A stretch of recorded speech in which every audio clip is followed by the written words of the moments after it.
अस्सलाम वालेकुम एवरीवन, कैसे हैं आप? आई होप आप ठीक होंगे इंशाल्लाह।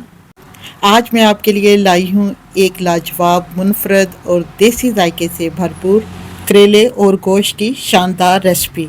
जिन्हें करेले पसंद नहीं हैं वो भी इस अंदाज को देखकर उंगलियां चाटते रह जाएंगे। ये रेसिपी ना सिर्फ मज़ेदार है बल्कि सेहत के लिए बेहद मुफीद है। तो चलिए मेरे साथ इस मज़ेदार सफ़र पर, जहाँ हर मसाला बोलेगा और हर जायका झूमेगा और आप कहेंगे चलिए रेसिपी को बनाना शुरू करते हैं। यहाँ पर जी मैंने लिए हैं आधा किलो करेले और इसका छिलका उतार लेते हैं और इसे दो पीसों में सबसे पहले काटते हैं, फिर इसके अंदर से बीजों को कर देते हैं रिमूव। इस रेसिपी में आपको मैं करेले काटने, धोने और पकाने के साथ साथ बहुत सी और भी मैं आपके साथ करेलों की टिप्स शेयर करूंगी, जिससे करेले कड़वे नहीं बनेंगे। अब जी यहाँ पर करेलों को हम काट लेते हैं, बीज को हमने कर दिया रिमूव। ये देखें मैंने थोड़े से मोटे मोटे काटे हैं, आप चाहे तो इन्हें बारीक भी इनकी कटिंग कर सकते हैं, क्योंकि ज़रा थोड़े से मोटे काटे जाएं तो जब निवाले में आते हैं तो इसका टेस्ट बहुत ही मज़े का लगता है। चलिए यहाँ पे हो गई है करेलों की कटिंग। अब इसमें हम नमक लगाते हैं। नमक लगाने से ये होगा कि इसका जो कड़वापन है वो ख़त्म हो जाएगा। जी अब करेलों में शामिल कर देते हैं 1 टेबलस्पून नमक का और इसे अच्छा सा करते हैं मिक्स हाथों के साथ, ताकि तमाम करेलों को नमक अच्छा सा लग जाए, और 20 मिनट के लिए देते हैं रेस्ट। चलिए अब हम नेक्स्ट स्टेप करते हैं गोश्त को पकाने का तरीका। करेलों के लिए गोश्त कैसे बनाते हैं। यहाँ पे जी मैंने लिया है बोनलेस गोश्त और इसको मैंने छोटे छोटे पीसों में काट लिया है। ये आधा किलो गोश्त है। इसमें शामिल कर देते हैं एक बड़ा प्याज स्लाइस में काट के और 2 टमाटर काट के इसमें शामिल कर देते हैं, और साथ ही 5 से 6 जवे लहसुन के और 1 टेबलस्पून इसमें शामिल करते हैं अदरक का पेस्ट। यहाँ पे मैंने बगैर हड्डी के गोश्त लिया है, आप हड्डी वाला गोश्त भी ले सकते हैं। अब शामिल करते हैं 1 टीस्पून लाल मिर्च पाउडर, हाफ़ टी स्पून हल्दी पाउडर और हाफ़ टी स्पून ही इसमें मैं नमक का शामिल करूँगी, और 1 गिलास पानी का शामिल कर देते हैं, क्योंकि इसे मैं प्रेशर कुकर में बनाऊँगी। आप नमक को कम या ज़्यादा कर सकते हैं, और इसे मिक्स करते हैं और इसका ढक्कन लगा देते हैं, और पहली विसल आने पर मैं इसे 20 मिनट तक इसे कुक करूँगी। कुकर में इसलिए बना रही हूँ ताकि फटाफट ये करेले गोश्त बन के हो जाए रेडी। अगर आप विदाउट कुकर के बनाना चाहते हैं तो आप सबसे पहले सारे मसाले डालकर इसे 35 मिनट के लिए मीडियम टू लो फ्लेम पर पकाएं। ये बड़ा गोश्त है इसलिए इसे 20 मिनट लगे। अगर अब जी यहाँ पे मैंने 1 कप ऐड कर दिया है ऑयल का, और इससे अच्छी सी कर लेते हैं इसकी भुनाई, और इसमें थोड़ा सा साथ डाल देते हैं ज़ीरा साबुत, और इससे बहुत अच्छा टेस्ट आएगा, और साथ ही थोड़ी सी काली मिर्च भी शामिल कर देते हैं, और सूखा पिसा हुआ धनिया 1 टीस्पून इसमें शामिल करते हैं, और इसकी भुनाई करते हैं अच्छी से।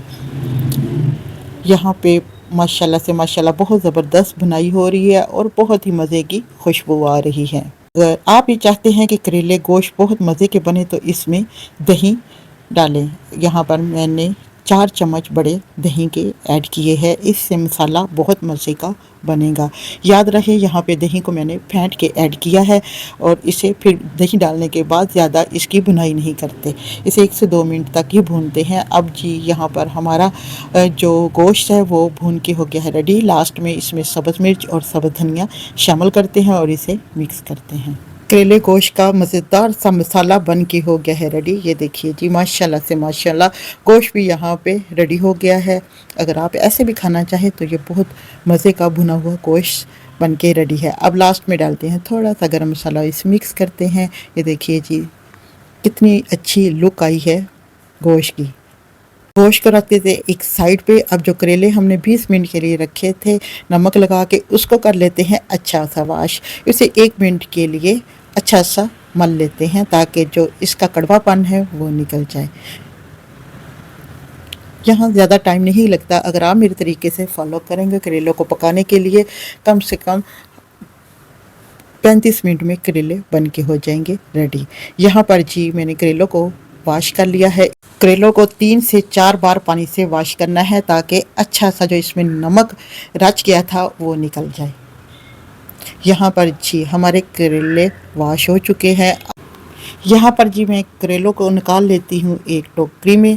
ये देखिए जी कितना साफ़ सुथरा पानी करेलों का हो चुका है। अब इसे टोकरी में निकालने के बाद मैं आपको यहाँ पे एक टिप्स देती हूँ जिससे करेलों का पानी 2 मिनट में हो जाएगा ड्राई। सबसे पहले जी एक किचन टॉवल ले लेते हैं या रोटियों वाला रुमाल ले लेते हैं और उसमें डालते हैं करेले, और करेले डालने के बाद इस तरीके से निचोड़ते हैं जैसे कपड़ों को नहीं हाथ के साथ निचोड़ा जाता, उस तरीके से।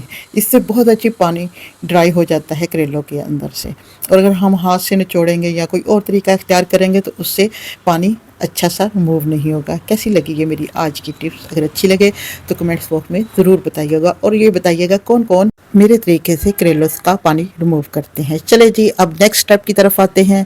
चूल्हे की फ्लेम को अगेन ऑन कर देते हैं और ऊपर कढ़ाई रख देते हैं और 1 कप ऑयल का डालते हैं। मैं इसके लिए ज़्यादा ऑयल नहीं यूज़ करती, मैं उतना ही यूज़ करती हूँ जो करेलों के लिए ज़रूरी होता है, मैं उसी में फ्राई करती हूँ।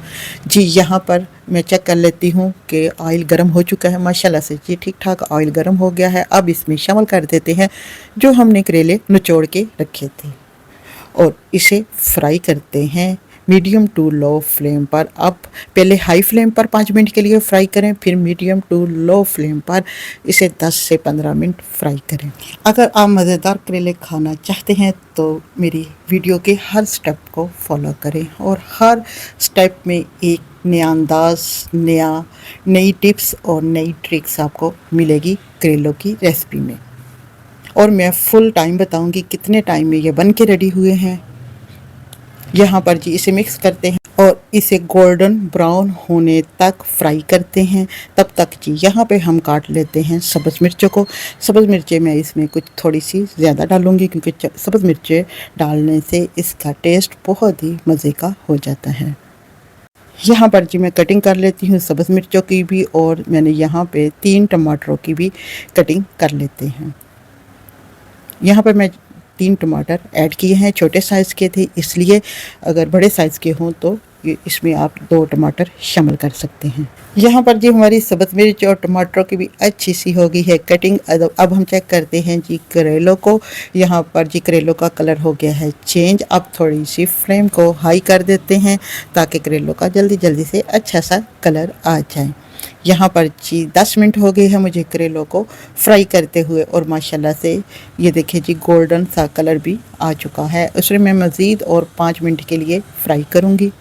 अब करेलों को साथ साथ बराबर चम्मच हिलाते जाएं ताकि तमाम करेलों का कलर एक जैसा आए। यहाँ पर जी हमारे माशाल्लाह से करेले पक के हो गए हैं रेडी, यानी फ्राई हो चुके हैं, बहुत अच्छा सा कलर आ चुका है। अब इसमें शामिल कर देते हैं 2 बड़े प्याज बारीक स्लाइस में काट कर, और इसे करते हैं अच्छा सा मिक्स। और इसे ज़्यादा फ्राई नहीं करना, हमने इन प्याज़ों को सिर्फ 3 मिनट के लिए मीडियम टू लो फ्लेम पर फ्राई करना है। जी यहाँ पर हमारे 3 मिनट हो गए हैं कंप्लीट करेलों को फ्राई होते हुए। ये देखिए जी अब करेले प्याज़ों के साथ रच बच गए हैं। अब इसमें शामिल कर देते हैं कटे हुए टमाटर और जो हमने सब्ज़ मिर्चें काट के रखी थी, और इसे करते हैं अच्छा सा मिक्स 1 मिनट के लिए ताकि करेले जो इसमें टमाटर डाले हैं वो थोड़े से हो जाएं सॉफ्ट। जैसे ही टमाटर सॉफ्ट होते हैं तो हम इसमें शामिल करते हैं लाल मिर्च पाउडर। यहाँ पर जो मसाले डालेंगे वो बड़े ध्यान से डालेंगे क्योंकि हमने गोश्त भी में मिर्चें डाली है। और अब इसमें हम ½ टीस्पून डालेंगे लाल मिर्च पाउडर, ½ टीस्पून ही इसमें मैं नमक ऐड करूँगी, ½ टीस्पून ही इसमें हल्दी पाउडर, 1 टीस्पून इसमें कुटा हुआ धनिया पाउडर क्योंकि। और अब इसे करते हैं अच्छा सा मिक्स 2 से 3 मिनट फ्राई करने के बाद ताकि मिर्चें अच्छी सी हो जाएं कुक। तो इसमें शामिल करेंगे हम गोश्त जो हमने भून के रखा हुआ है। देखिएगा ये मसाले किस खूबसूरती से गोश्त में रंग भर रहे हैं, और ये करेले क्या बात है। अब जो जायका बनेगा वो सबको कर देगा हैरान। एवरीवन, आज की मेरी वीडियो आपको कैसी लग रही है? अगर अच्छी लगे तो फटाफट कर दें जी इस वीडियो को लाइक।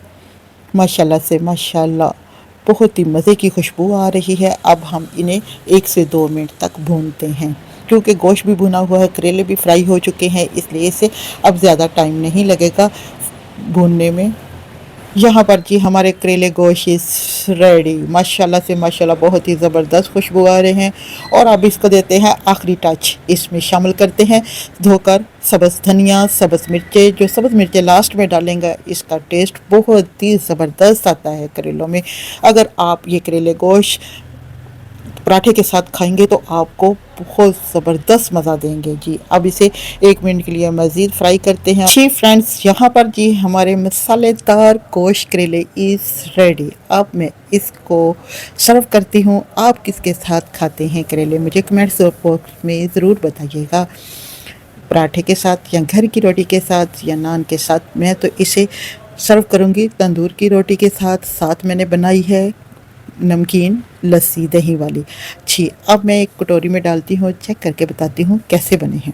अगर आपको मेरी आज की ये ख़ास रेसिपी करेले गोश्त की पसंद आई हो तो चैनल को सब्सक्राइब करें, वीडियो को लाइक और शेयर ज़रूर करें अपने फैमिली फ्रेंड के साथ। और नीचे कमेंट्स करके ज़रूर बताइएगा आप कैसे बनाते हैं करेले गोश्त। मिलते हैं अगली मज़ेदार रेसिपी में, तब तक के लिए इजाज़त दें। अल्लाह हाफिज़, खुश रहें, खुशियाँ बांटें। Thanks for watching video.